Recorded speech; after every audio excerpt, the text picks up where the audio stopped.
Last night was really fun. I had met a group of hikers on the top of San Jacinto, and then I ran into them again at the big campground, and so we chatted at the picnic table.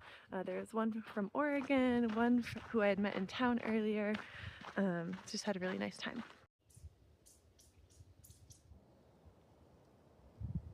Okay, today is going to be entirely descent. I'm 19 miles away from the bottom, and I'm not even going to make it there today.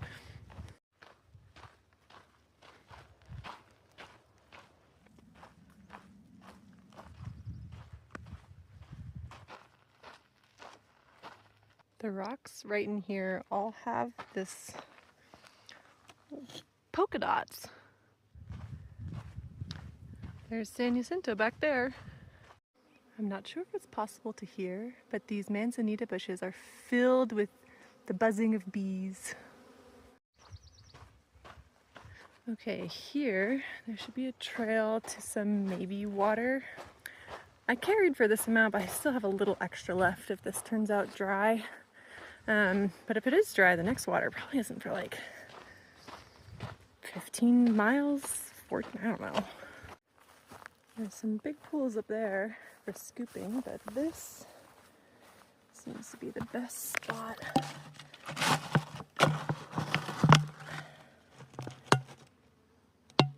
There's plenty of water here.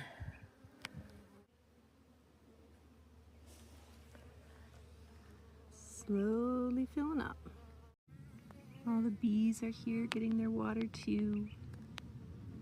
There's not very much water around besides this source.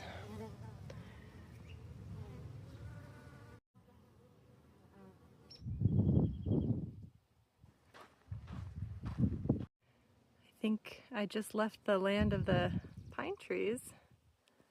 And now I'm in the desert again. So many of these blue, what are they? Chaparral whitethorns.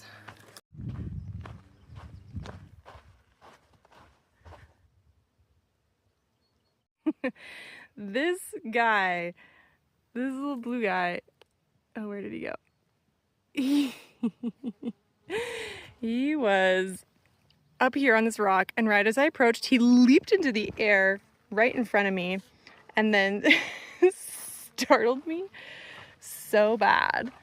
Are you doing your little push-ups, guy?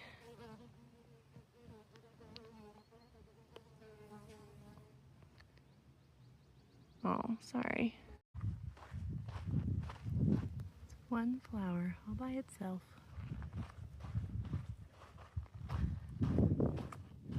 Kind of looks like an apple is growing. My app says that it's not an apple, it is a gall wasp. A wasp? It got super hot and exposed down this slope. So for break number 3, this is the best I can manage. I'm getting pricked a bit by this tree and I'm almost falling off the slope a bit, but it's not a bad spot.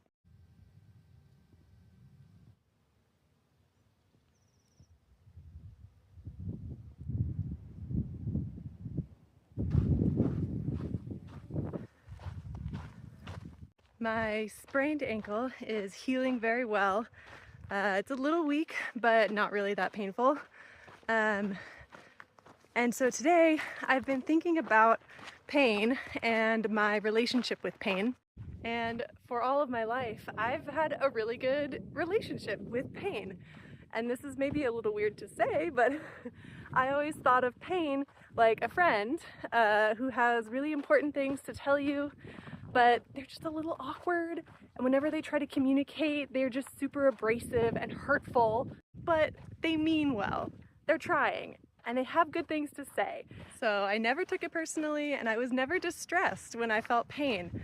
I just listened when pain spoke and changed the things that I needed to change. Maybe I needed rest, or maybe I needed to slow down for an overuse injury, maybe a cut needed tending, and then I carried on, feeling very secure that everything was working as it should.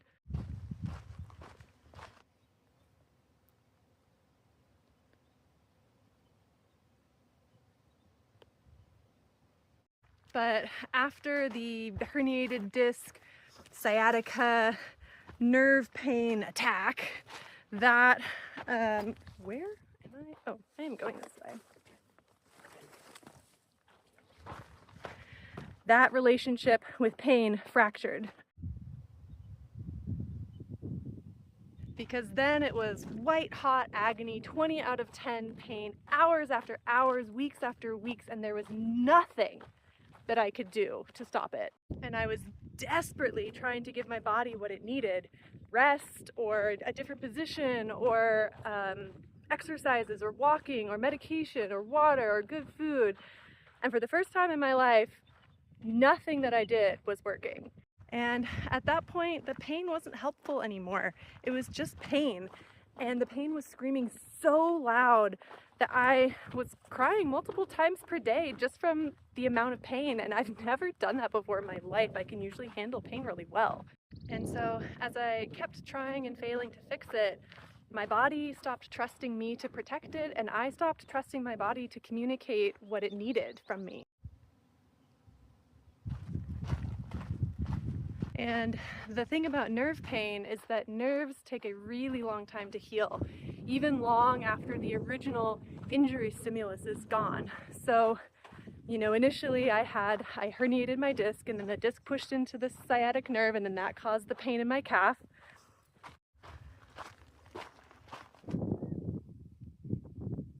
But even after I had done lots of physical therapy and the disc was no longer pressing on the sciatic nerve, that nerve kept transmitting that same pain over and over and over again because that's what it had done for weeks and weeks, and it had basically gotten stuck and rewired itself and just kept communicating the same pain again and again. And aside from the unpleasantness of that, it's frustrating from a recovery standpoint because you now can't tell what is, I mean, all pain is real, but you can't tell what is mechanically real from an actual source and what is just sort of a miscommunication from the nerves that are still living in a highly agitated, panicked state.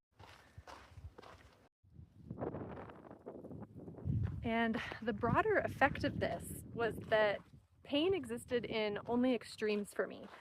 So during my many months of recovery, I was so careful to avoid even the smallest everyday normal pains, that pain became either, oh, a lizard.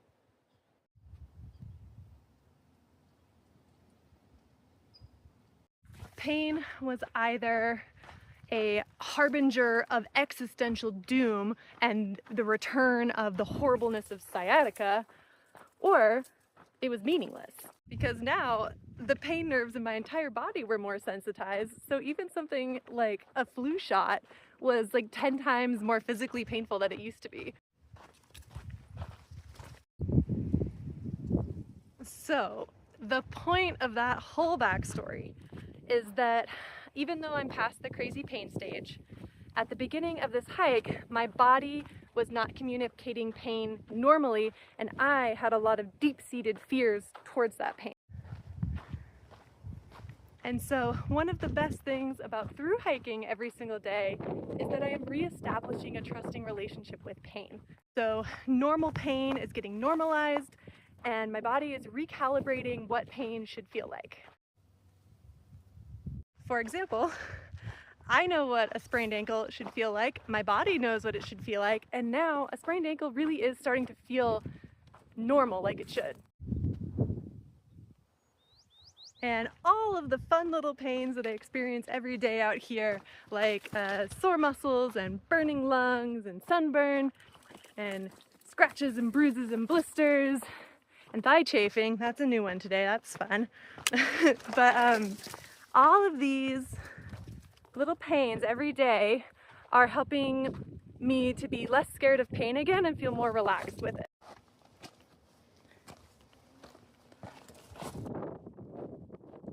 I'm starting to trust my pain again, which makes me really happy. And so pain and I are going to be good friends again soon.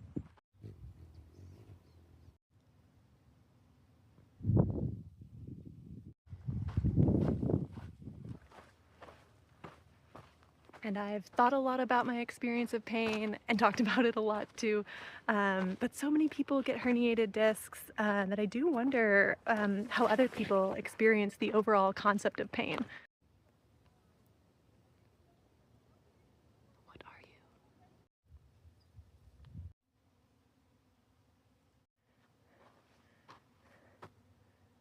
Oh, that's so exciting. I've made it 200 miles. Oh my goodness. It's crazy. They feel like they're coming a little bit faster now than that first 100 miles, which took so long. 200 miles means I've completed almost a 13th of the trail. So if I just did that 12 more times, doesn't seem that crazy. No, not going to Canada. That is not my goal. I'm not trying to do this whole trail. I am just trying to hike until I'm stronger and not get injured, and I'm not going to Canada. Definitely not. That was break number 6, and also maybe an old tent site.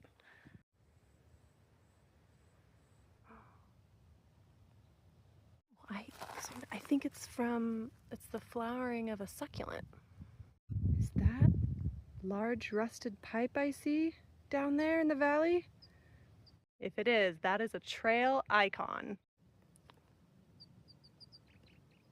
It's a big one. Yeah, you.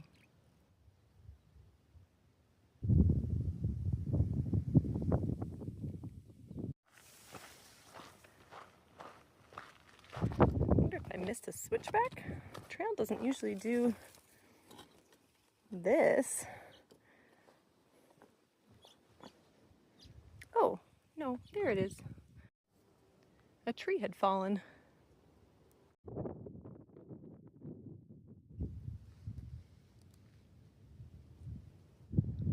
My tent site is a little exposed and windy, but it's 3 miles to the next one, and the view up here is just beautiful. Just do a little mountain lion check on the hills above me. No mountain lions in that rock. No mountain lions in that rock. The windmills are turning, and I am also doing my stretches. Is he eating the tiny plants, or is he looking for bugs in the tiny plants? Well, actually, I think he's in defense mode right now. Not because of me, because of the wind. I've got my bag of condiments. I think I'm gonna add some lemon juice, sesame oil, and miso nooch to today's ramen. And I've got my book.